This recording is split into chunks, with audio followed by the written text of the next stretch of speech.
주님의 이름으로 4월 19일 4월의 세 번째 주일 예배에 나오신 우리 모든 무지개 교우, 우리 교우 여러분들 주님의 이름으로 환영하고 축복합니다. 여전히 우리가 코로나19 바이러스로 인해서 좀 자유롭게 활동을 하지 못하는 그런 제한적인 생활을 하고 있습니다.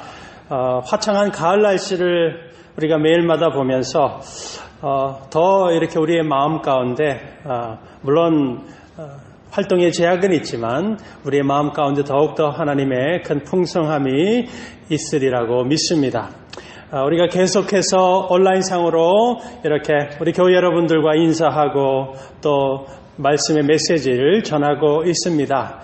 그렇지만 우리 하루하루 우리 사랑하는 교회 여러분 모두가 정말 주님과 함께 동행하는 날이 되시고, 또한 이 코로나19 바이러스 또 여러 가지 우리 육신을 연약하게 할 수 있는 모든 그런 것들로부터 더욱더 건강한 하루하루 살아가시기를 축복합니다.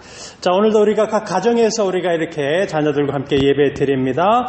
오늘 이 시간이 하나님이 우리 모든 교우들에게 흩어져 있지만 그곳에서 주시는 위로가 넘치고 하늘의 격려가 있고, 또 비록 흩어져 있는 우리 주님의 몸된 공동체이지만 우리가 오늘 이 시간 예배를 통하여서 말씀 안에서 하나가 되어지는 귀한 은혜의 시간이 될 것을 믿고 우리 모든 여러분들을 축복합니다. 자, 우리가 지난 주일은 부활주일로 보냈습니다. 자, 이제 오늘부터는 다시 우리가 올 첫 주부터 사도행전 묵상하고 있습니다. 계속해서 우리 사도행전 본문의 말씀이죠. 사도행전 1장 오늘은 8절에서 11절까지의 말씀으로 오직 성령이 임하시면 그 다섯 번째 시간으로 함께 말씀을 증거하고 은혜의 시간 갖도록 하겠습니다.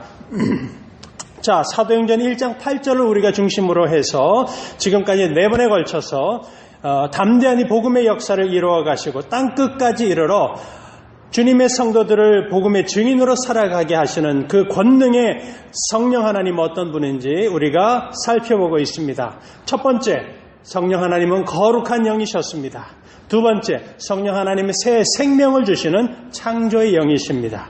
그리고 세 번째, 성령님은 고아처럼 우리를 버려두지 아니하시고 우리 안에 담대함을 주시는 위로의 성령님이셨습니다. 그리고 우리가 2주 전에는 네 번째로 성령 하나님은 바로 진리의 말씀 속에서 역사하시는 진리의 영이심을 우리가 함께 새겼습니다. 그래서 땅끝까지 복음이 증거되는 것이 다름 아니라 하나님을 아는 지식입니다. 여호와의 영광, 여호와를 인정하는 그 하나님의 말씀이 온 세상 가득하여지고 이 세상 온 곳곳마다 그 하나님의 말씀, 하나님이 인정받는 그 역사가 바로 복음의 역사, 땅끝까지 이르러 복음이 증거되는 역사인 것을 우리가 새겼습니다. 그리고 그 일들을 이루시는 분이 바로 진리의 영, 성령 하나님의 큰 사역이었습니다. 자, 오늘도 우리가 사도행전 말씀 다시 한 번 더 우리들에게 성령 하나님은 과연 어떤 분이신지 말씀을 통하여서 깨닫고 그 성령 하나님을 다시 한 번 더 우리가 주시는 은혜의 삶을 살아가고자 합니다. 자, 우리 함께 오늘 본문의 말씀입니다. 우리 너무나 계속 반복적으로 우리가 고백하고 묵상하고 있는 말씀이죠. 사도행전 1장 8절 말씀입니다. 함께 읽어보겠습니다. 오직 성령이 너희에게 임하시면 너희가 권능을 받고 예루살렘과 온 유대와 사마리아와 땅끝까지 이르러 내 증인이 되리라 하시니라. 자, 이 사도행전 1장 8절 모든 그리스도인에게 복음의 증인으로 살아가야 될 대사명의 선언문입니다. 이 땅에서 살아가는 우리 그리스도인의 삶의 목적으로서의 예수 그리스도를 전해야 할 위대한 구원에 대한 대명령입니다. 그래서 예수를 주로 고백하는 사람이라면 누구도 부인할 수 없고 부인해서도 안 되는 것이 바로 이 사도행전 1장 8절이 주님이 주시는 대사명이요, 우리가 이 땅 살아가면서 반드시 감당해야 될 우리의 삶의 목적입니다. 우리가 예수님의 생애를 담고 있는 사복음서를 보면 예수님께서는 이미 12제자들과 또 예수님을 따라다니는 많은 사람들에게 참 많은 가르침을 주셨습니다. 하나님의 나라에 합당하게 살라. 영원한 본향인 천국을 소망하라. 세상의 소금과 빛으로 살아가라.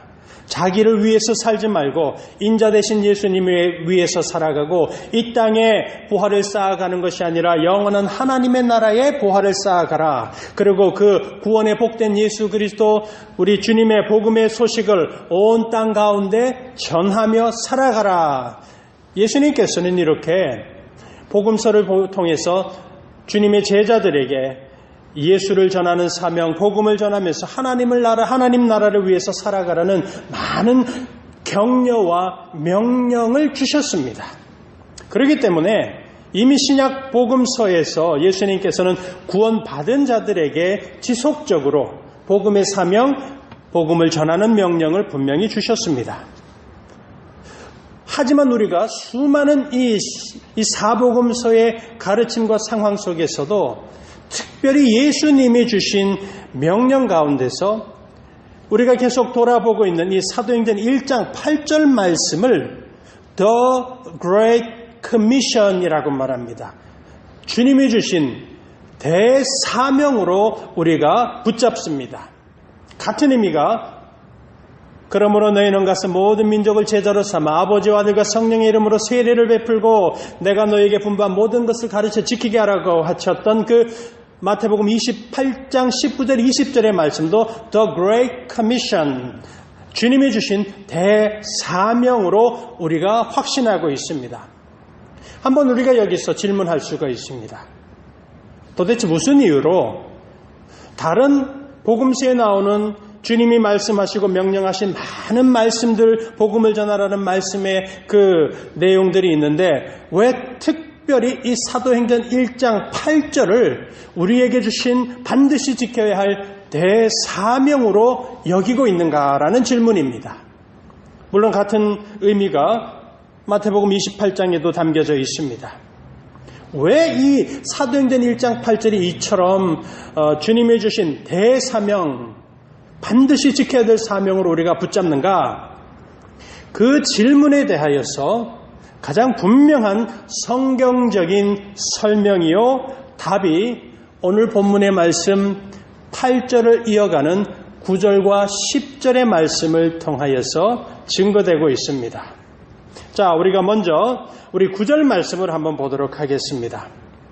9절 말씀을 보면 8절에서 예수님께서 땅끝까지 이르러 내 증인이 되리라는 말씀을 하십니다. 그리고 나서 그 뒤를 이 사도행전을 기록한 누가가 이렇게 기록합니다. 9절입니다. 이 말씀을 마치시고 그들이 보는데 올려져 가시니 구름이 그를 가리어 보이지 않게 하더라. 자, 9절 말씀을 주의하여서 보시기 바랍니다. 이 말씀을 마치고라고 기록합니다. 바로 8절의 말씀이죠. 그리고 나서 예수님이 하늘로 올라가셨습니다. 즉 예수님의 승천 사건이 곧 이어집니다. 이 땅에서 예수님의 모든 사역이 끝마치셨습니다. 십자가에 죽으시고 부활하신 후 40일 동안 제자들과 함께 하시면서 그들에게 하나님의 나라를 가르쳐 주셨습니다. 그 모든 이 땅에서의 주님의 시간이 끝이 나고 이제 이 땅을 떠나 성부 하나님이 계시는 하나님의 나라의 우편의 보좌에서 영광의 나라로 예수님이 가셨습니다. 그래서 마태복음 28장도 그렇고 오늘 본문인 사도행전 1장 8절을 우리는 The Last Great Commission이라고 부르는 것입니다. 예수님이 우리에게 주신 마지막 대사명으로 바로 증거가 되고 있는 것입니다. 참 안타깝고 슬픈 순간이 사랑하는 사람과 가족이 이 땅에서 마지막 이별을 하는 순간입니다. 죽음을 앞에 둔 사랑하는 사람과 이별을 하는 그 순간, 마지막으로 죽어가는 그 사랑하는 부모님일 수도 있고 형제자매가 될 수도 있습니다. 마지막으로 남기는 그 유언이죠. 유언이 가진 큰 의미를 생각해 보신다라면 오늘 이 본문의 말씀을 보다 쉽게 이해할 수 있습니다.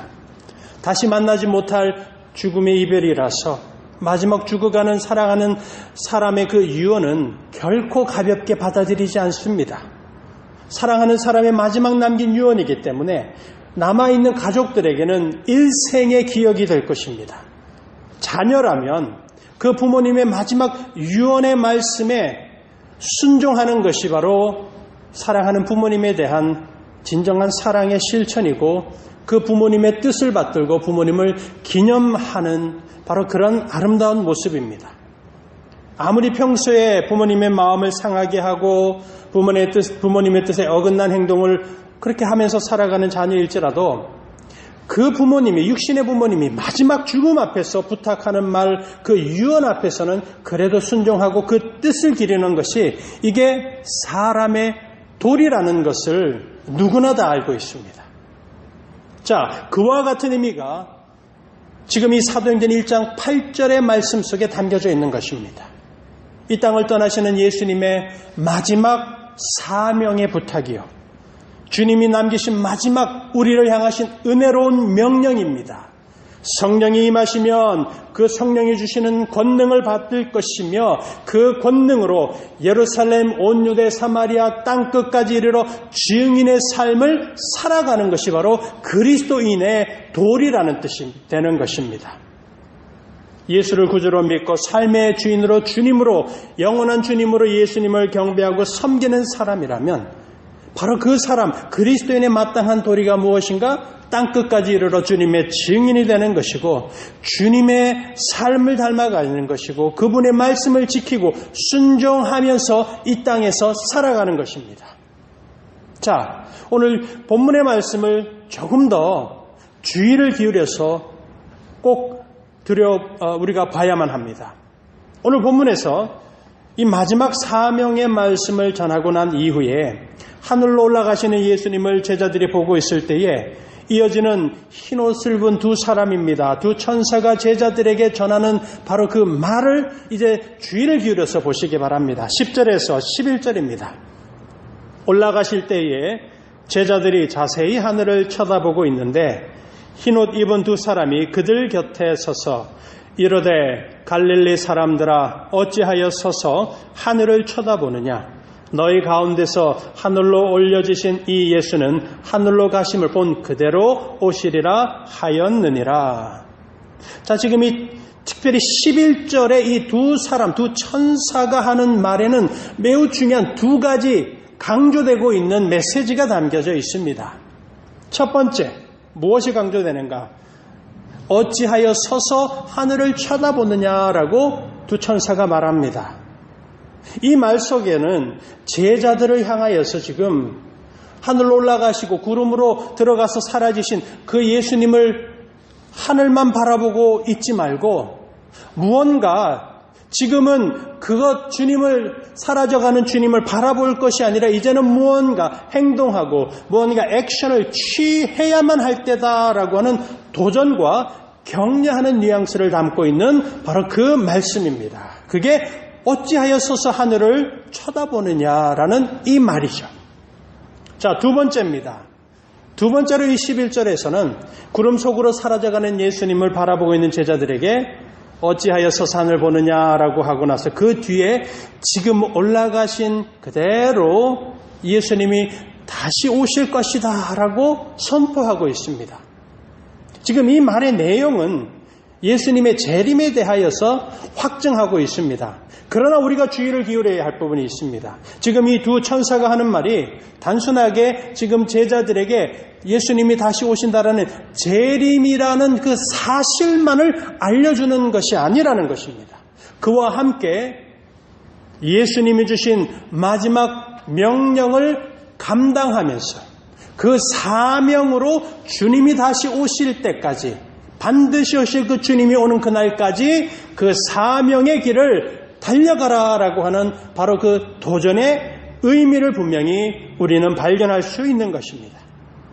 그래서 지금 본문 10절과 11절을 보면서 오늘 본문 전체적인 상황, 두 천사가 하는 말을 함께 우리가 생각하면서 1장 8절에서 말하고 있는 땅끝까지 이르러 내 증인이 되리라. 예수님의 이 마지막 명령과 10절, 11절과를 연관지어서 우리가 함께 생각해보면 지금 이 말씀 속에는 그리스도인들에게, 우리들에게 매우 중요한 두 가지 그리스도인의 반응을 요구하고 있는 바로 그 메시지가 담겨져 있음을 보게 됩니다. 자, 두 가지 반응이라고 말씀을 드렸습니다. 첫 번째입니다. 땅끝까지 이르러 내 증인이 되리라는 이 명령은 지금 우리들에게 즉각적인 반응을 요구하는 사명입니다. Immediate response, 영어로 즉각적인 반응이라는 것입니다.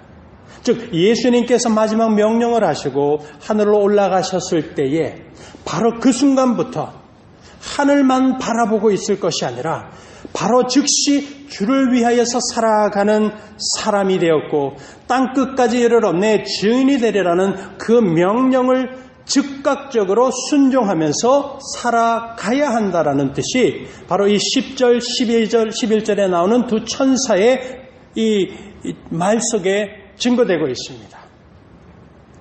그래서 오늘 본문의 말씀이죠.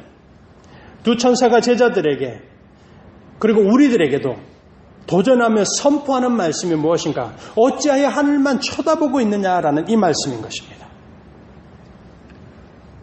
주를 위해서 살아가는 사람, 땅끝까지 이르러 증인이 되리라는 이 말씀, 이 약속은 먼 훗날에 일어날 일이 아니라 지금 바로 우리의 삶 속에서 지금 이 순간 바로 실천하고 액션으로 옮겨야 할 것이다 라는 바로 그 즉각적인 우리의 반응을 말씀하고 있는 것입니다. 그래서 immediate response, 즉각적인 반응으로 우리는 땅끝까지 이르러 내 증인이 되는 삶을 살아가야 합니다.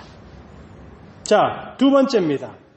첫 번째가 즉각적인 반응을 요구하는 것이 바로 땅끝까지 이르러 증인이 되는 것이다 라고 말씀을 드렸습니다.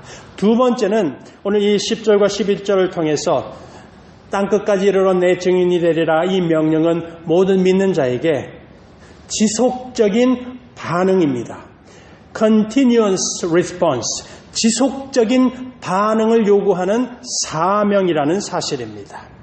자, 왜 지속적인 반응을 요구하는 명령인가? 두 천사가 어찌하여 서서 하늘을 쳐다보느냐라고 하고 나서 그 뒤를 이어서 했던 말 때문입니다. 즉 하늘로 올려지신 이 예수님께서 하늘로 가심을 본 그대로 다시 오시리라, 주님이 다시 오실 날을 선포하고 있기 때문입니다. 이건 달리 생각하면 이렇습니다.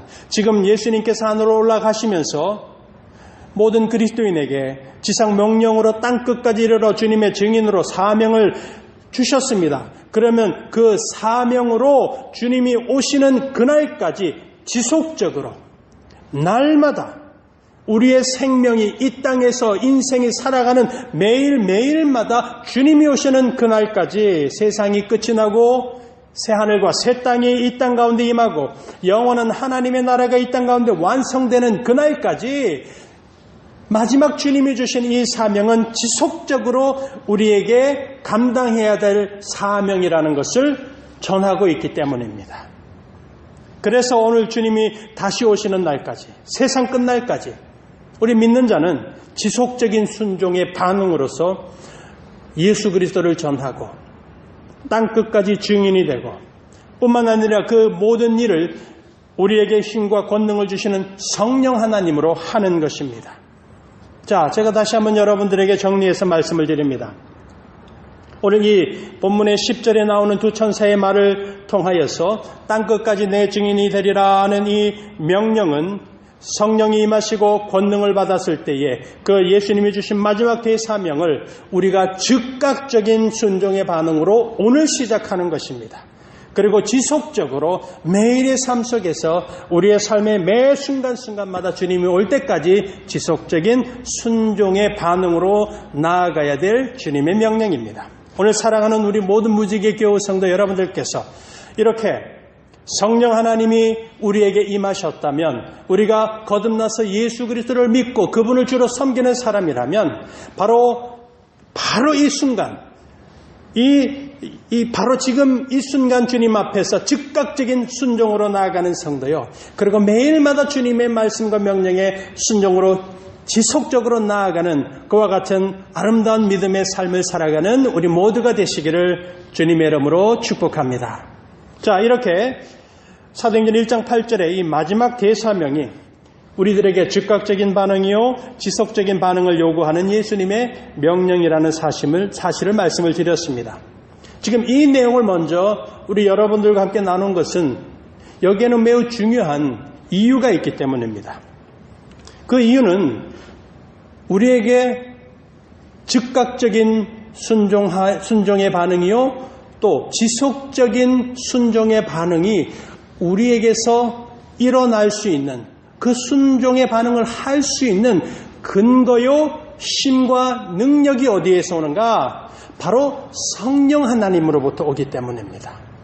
그 성령 하나님이 바로 우리 안에 들어오셔서 믿는 성도의 삶에 내주하십니다. 우리 안에 거하시는 바로 그 성령 하나님이 지속적으로 그리고 순간적으로 즉각적으로 우리에게 순종의 삶을 살아가게 하는 능력의 성령 하나님이시기 때문입니다. 자, 여기서 그래서 우리는 성령 하나님이 어떤 분인지 또 하나의 정의를 내릴 수 있습니다. 성령 하나님은 우리 안에 거하시는 영이십니다. 믿는 자의 그 심령 가운데 영원토록 내주하시는 분이심을 믿으시기 바랍니다. 성령 하나님, 그분은 우리 안에 거하십니다. 그래서 우리에게 즉각적으로 또한 지속적으로 주님 앞에 그 순종의 삶을 살아가게 합니다. 하나님의 나라의 영광을 구할 수 있는 능력을 우리에게 부어주신다라는 것입니다. 성령 하나님은 그냥 한번 우리의 인생 가운데 큰 성령의 은사를 하나를 주시거나 아니면 하늘의 큰 축복의 선물을 우리의 인생 가운데 툭하니 던져주시고 한번 던져주시고 사라지는 분이 아니라는 것입니다. 한 달 후 다시 오시는 성령님, 2달 후 다시 한 번 더 찾아오셔서 또 은사를 내려주시는 성령님, 아니면 1년이 지난 이후에 다시 우리에게 찾아오셔서 우리에게 은혜와 충만한 능력을 부어주시는 그런 분이 아니라 영원토록 permanently 우리 안에 거하시는 성령님이심을 믿으시기 바랍니다. 그래서 우리에게 너무나 중요하면서도 어찌 보면 우리의 신앙생활의 아주 기본적인 가르침 중에 하나가 이것입니다. 성령 하나님이 거듭난 성도의 그 내면 우리의 삶 속에 우리의 심령 속에 들어와 거하신다라는 것입니다. 제가 이제 여러분들과 함께 성령 하나님이 우리 안에 거하신다라는 분명한 사실을 확증하고 있는 성경 구절을 몇 구절을 함께 살펴보고자 합니다.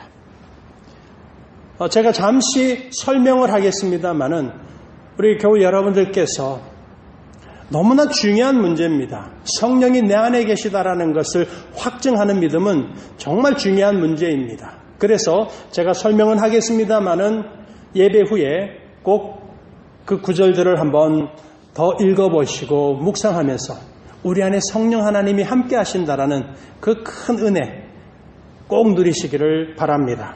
자, 성령이 우리 안에 거하신다라는 그 약속의 말씀, 첫 번째로 요한복음 14장 17절의 말씀입니다. 예수님께서 제자들에게 이제 내가 떠날 때가 되었다라고 말씀을 하시면서 예수님이 떠나시고 나면 예수님을 대신하여서 진리의 영이 오실 것이다 라고 말씀합니다. 세상은 그 진리의 영을 받지 못할 것이다. 세상과 거듭나지 않은 자들에게는 결코 성령은 임하지 않으실 거다. 그러나 거듭난 제자들에게, 믿는 자들에게 성령이 반드시 함께 거하시고 너희 속에 계실 것이다 라고 요한복음 14장 17절에서 예수님이 친히 확증하셨습니다. 두 번째로 로마서 8장 9절과 11절의 말씀입니다. 이 로마서 8장 9절과 11절의 말씀은 우리 안에 성령님이 거하신다라는 말씀과 함께 성령이 거하심이 얼마나 중요한지, 성령이 우리 안에 거하심을 믿는 문제가 정말 구원과도 연결되어 있다는 것을 담고 있습니다. 로마서 8장 9절의 말씀을 보았더니 하나님의 영, 그 성령 하나님이 육신 가운데 거하지 않으면 그 사람은 그리스도의 사람이 아니라고 말씀합니다. 그리고 로마서 8장 11절의 말씀에서는 지난주 우리가 부활절에도 잠시 한번 돌아봤습니다. 우리 안에 거하시는 성령님이라고 되어 있습니다. 우리 안에 거하시는 성령님이 죽은 자를 살리시는 하나님의 능력이시기 때문에 성령님이 거하심을 믿는 자, 그 성령님이 거하는 자가 바로 부활의 참여하는 자여 구원받는 성도다라고 말씀을 하고 있습니다. 그러니 우리 안에 거하시는 성령님에 대한 확증의 말씀일 뿐만 아니라 성령이 우리 안에 거하는 것을 믿지 않으면 이건 부활의 소망이 없고 구원받지 못한다라는 그 결과에 이르게 되는 것입니다.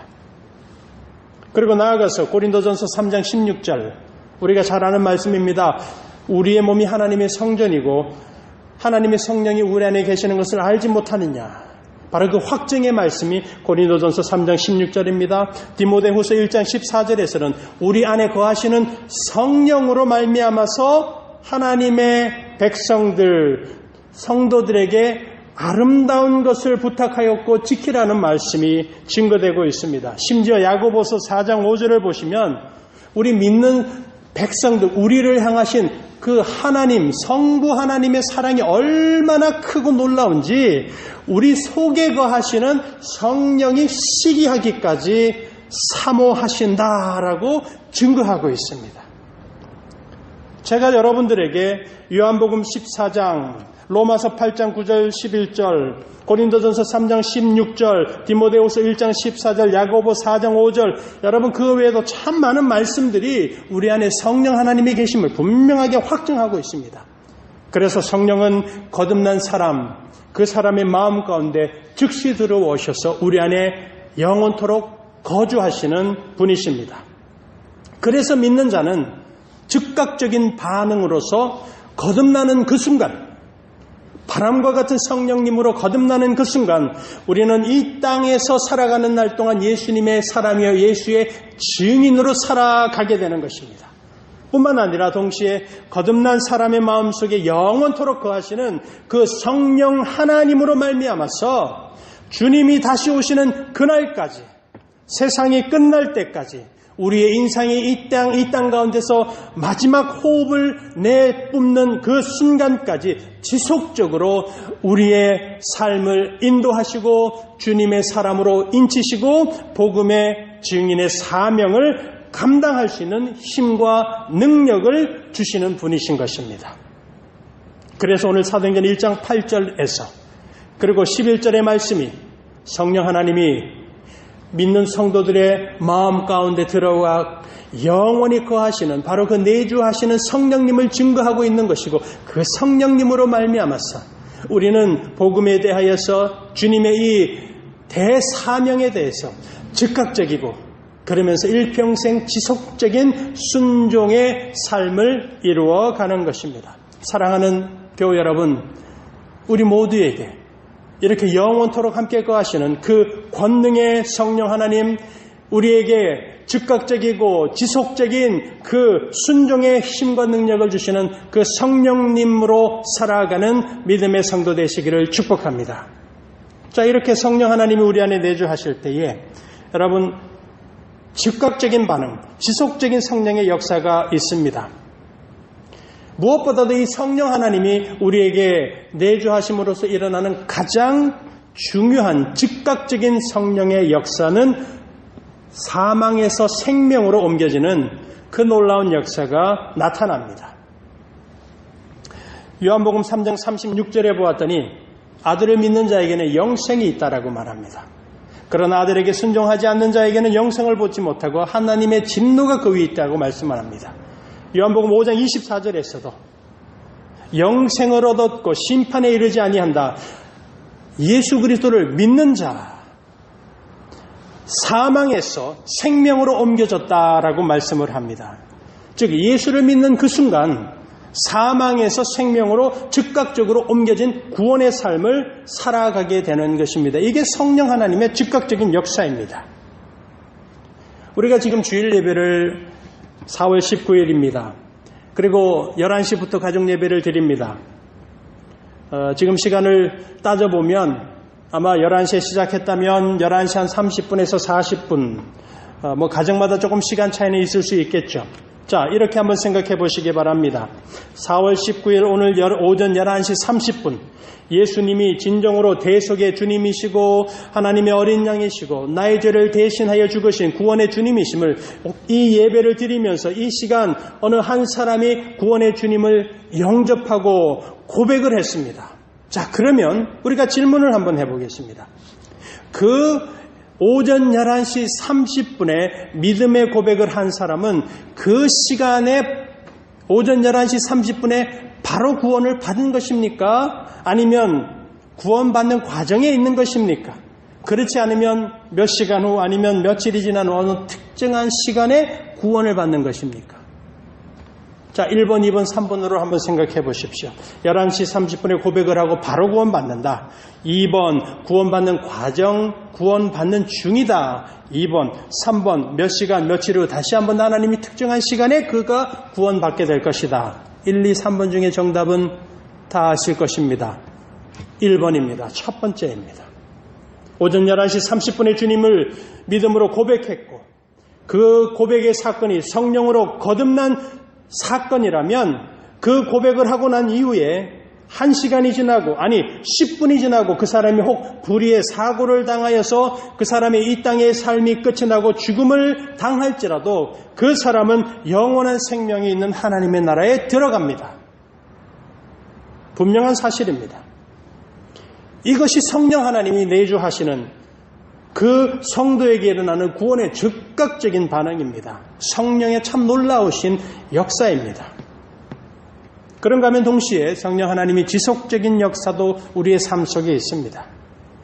방금 말씀드린 것처럼 한 사람이 예수를 믿어 그 순간 거듭나고 구원받는 사건도 중요합니다. 그런가 하면 구원받은 사람이 살아가면서 삶의 변화의 역사 또한 매우 중요합니다.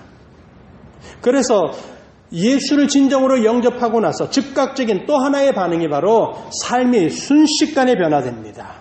변화가 즉각적으로 일어나는 것입니다. 그리고 그 변화가 날마다 일평생 사는 날 동안 성도의 삶 속에서는 정말 장성한 믿음의 분량으로 자라나가도록 지속적인 성령 하나님의 함께하심과 인도하심이 있습니다. 만일 지금 이 시간 성령으로 거듭났고 예수를 믿는 믿음의 고백을 한 어느 한 사람이 만일 이런 말을 한다라면 우리가 어떻게 받아들여야 할지 한번 생각해 보시기 바랍니다. 내가 오늘 예수님을 믿어 거듭났습니다. 내가 오늘 믿음의 고백을 했습니다. 그렇지만 내가 아직 과거에 내가 즐기던 악한 습관, 죄악된 내 삶의 여러 가지 일들을 아직 완전히 정리하지 못했고 그것을 내가 끊어내지는 못했습니다. 그래서 나에게는 시간이 필요합니다. 앞으로 한 3일 정도 아니면 한 일주일 정도 나에게 정리할 시간이 필요합니다. 그 기간 동안에 내가 힘들지만 내가 누렸던 그 과거의 죄악의 삶, 내가 즐거워했던 그 죄악의 습관들, 그래도 내가 한 3일이나 한 일주일 정도는 내가 좀 누리면서 조금씩 정리해 나가고 난 다음에 그리고 나서 내가 3일 후에 그리고 나서 내가 일주일 후에 완전히 모든 것 끊어낸 새 사람으로 살겠습니다. 자, 이렇게 말을 하는 사람이 있다. 가정을 해보시기 바랍니다. 과연 그 사람의 말을 우리가 어떻게, 그 사람의 행동을 우리가 어떻게 해석해야 할 수 있겠습니까? 간단합니다. 그가 하는 말은 진정으로 거듭난 사람이 할 수 없는 말입니다. 그가 거듭났다라고 주장하고 예수를 주로 고백했다라는 그 고백은 거짓의 고백이요, 진정한 성령의 거듭이 아닙니다. 왜 그렇습니까? 성령으로 거듭나면 그 죄악의 그 삶을 즉각적으로 끊어내는 역사가 있기 때문입니다. 그리고 그 끊어내는 변화의 삶은 여러분 예수님을 믿고 나서 어느 시간이 지난 후부터 변화의 삶을 사는 것이 아니라 바로 이 시간 끊어내고 바로 오늘부터 변화의 삶을 살아가는 겁니다. 그래서 적극적인 성령의 역사가 일어납니다. 그리고 나서 성령 하나님의 지속적인 그 도우심과 인도하심을 우리가 받으면서 살아가는 것입니다. 그래서 성도의 그 변화된 삶은 성령의 역사인 것입니다. 바로 이 시간 죄악을 끊어내고 날마다 죄악 앞에서 우리가 끊어내는 거룩한 삶을 살아가는 것입니다. 그래서 여러분 살면서 이 성령 하나님의 지속적인 은혜의 역사가 어떤 역사인가? 우리가 그래도 살다 보면 죄를 짓기 때문입니다. 죄악에 빠질 때가 있습니다. 그러면 어떤 일이 일어나는가? 성령 하나님이 우리 안에 진정으로 내주하시는 그 은혜가 있는 사람, 그 믿음으로 진정으로 거듭난 사람이라면 우리가 죄악에 빠지는 순간 반드시 성령 하나님이 그때마다 우리에게 찔림을 줍니다. 자각을 줍니다. 그리고 즉시 회개하게 합니다. 다시 죄악으로 돌아가지 않도록 지속적으로 우리의 마음을 주장하여 주시는 바로 그 일평생 동안 함께 하시는 성령의 역사를 경험하게 되는 것입니다.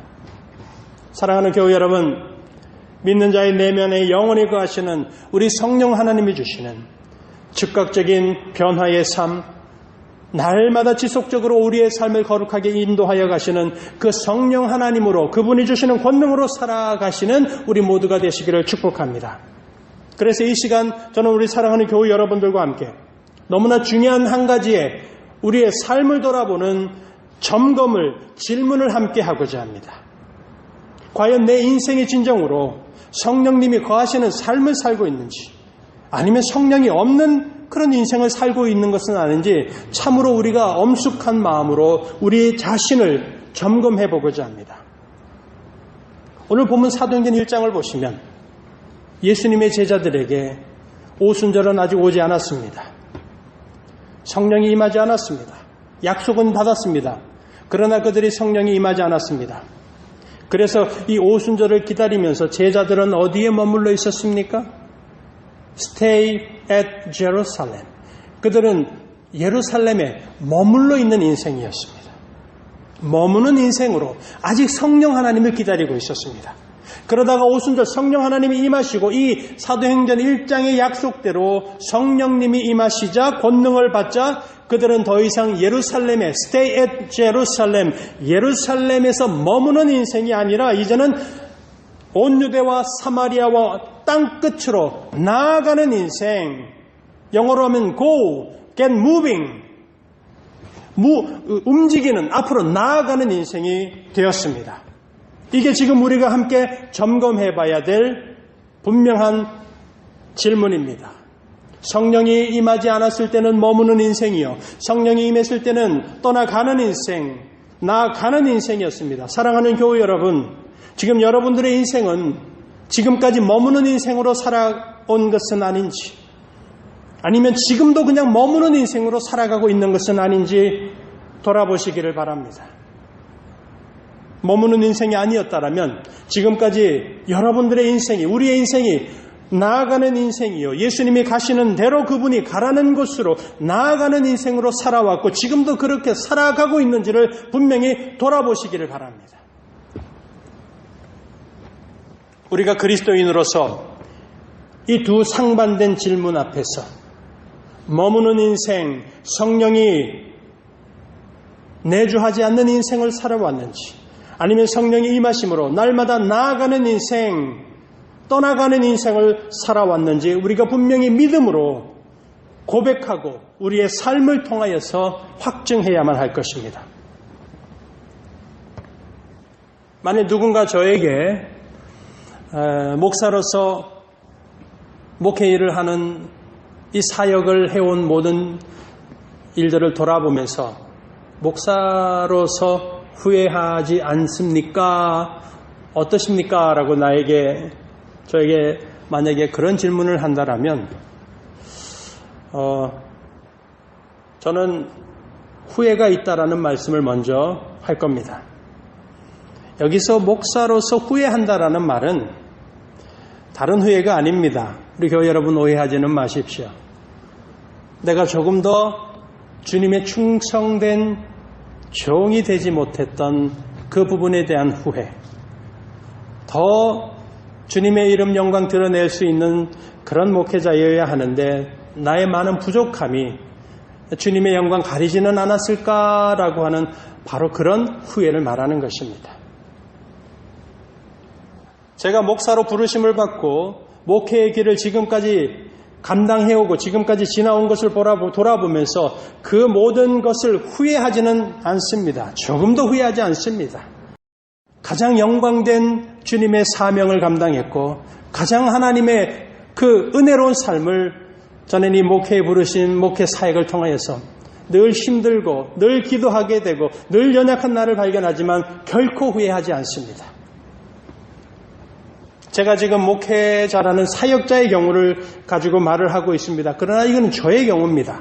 사역자의 경우로만 생각하지 마시기 바랍니다.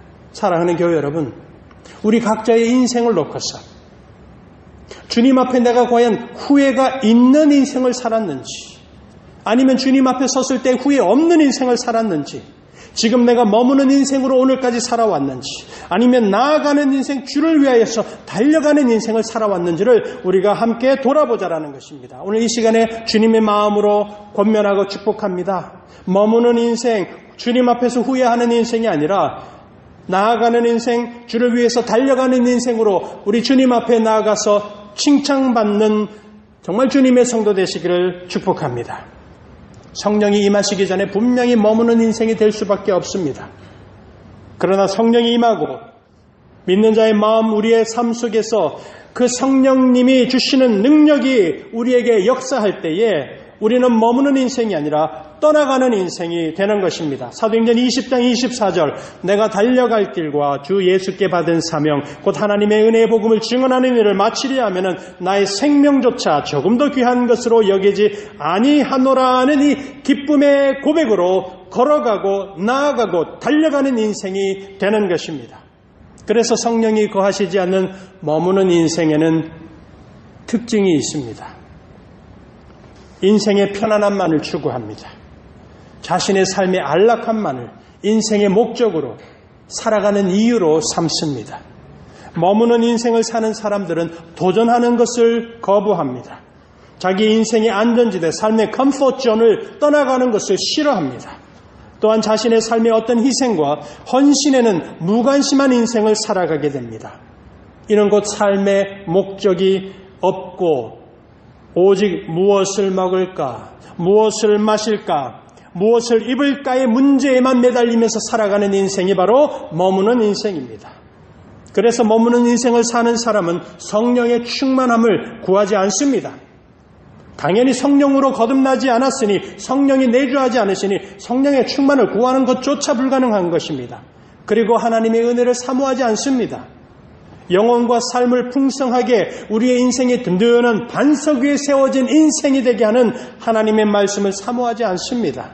은혜도 말씀도 사모하지 않기에 성령이 내주하지 않는 인생의 가장 큰 심각한 특징은 결단코 예수를 사랑하지 않는 인생을 살아갑니다.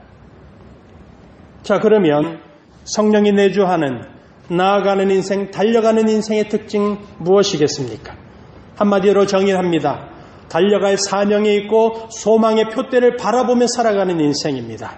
빌립보서 3장 14절의 말씀처럼 표대를 향하여 그리스도 예수 안에서 하나님이 위에서 부르신 부름의 상을 위하여 달려가노라. 바라볼 표대가 있고 달려갈 사명이 있기 때문에 머물지 않고 나아가는 인생, 인생의 편안함과 안락함을 주는 것을 위해서 살지 않고 예수 안에서 내 영혼, 내 삶의 참된 평안함과 안식을 누리는 은혜의 삶을 살아가게 됩니다. 무엇을 먹을까, 무엇을 마실까, 무엇을 입을까, 삶의 문제가 중요합니다. 그러나 그 먹을 것 주시고 마실 것을 공급하여 주시고 우리에게 입을 것을 예비하여 주시는 좋으신 하나님 안에 소망을 두고 그 하나님을 위하여서 나아가는 인생입니다. 그리고 나아가는 인생, 성령이 함께하는 인생은 달려가는 성령에 내주하는 인생으로서 언제나 성령 충만을 구합니다. 하나님의 은혜를 간구합니다. 말씀을 사모합니다. 인생의 삶의 기초, 생각의 모든 기준이 하나님의 말씀 위에 분명히 세우면서 살아가는 특징이 있습니다. 그래서 무엇보다도 성령이 내주하는 인생의 가장 크고 놀라운 특징은 바로 그 사람은 언제나 예수님을 사랑하는 인생입니다. 그래서 주님이 주신 마지막 사명 앞에 무릎 꿇고 순종으로 나아가게 되는 것입니다. 사랑하는 교회 여러분, 오늘 이 시간 우리의 인생이 머무는 인생이 아니라 표대를 향하여 나아가는 그리스도인의 삶을 이루시기를 축복합니다. 우리 안에 거하시는 성령 하나님의 즉각적이고 또한 지속적인 권능으로 예루살렘, 온 유대, 사마리아 땅끝까지 이르러 주님의 증인으로 사시고 오늘도 매일의 삶 속에서 다시 오실 예수님을 위하여서 날마다 믿음의 선한 싸움에서 승리하면서 살아가는 성령의 사람, 성령 충만으로 살아가는 우리 모두가 되시기를 주님의 이름으로 간절히 축원드립니다. 기도하겠습니다. 참 좋으신 하나님 감사합니다. 오늘 이 시간 우리 안에 영원히 거주하시는 그 성령 하나님이 주시는 힘과 능력으로 이제는 머무는 인생이 아니라 달려가는 인생으로 살아가게 하여 주시옵소서. 머물지 않고 주님의 은혜 안으로 달려가는 주님의 성도 되어서 우리 하나님의 영광으로 나아갈 수 있는 주님의 성도들 다 되게 하여 주시옵소서. 감사드리고 예수님의 이름으로 기도드립니다. 아멘.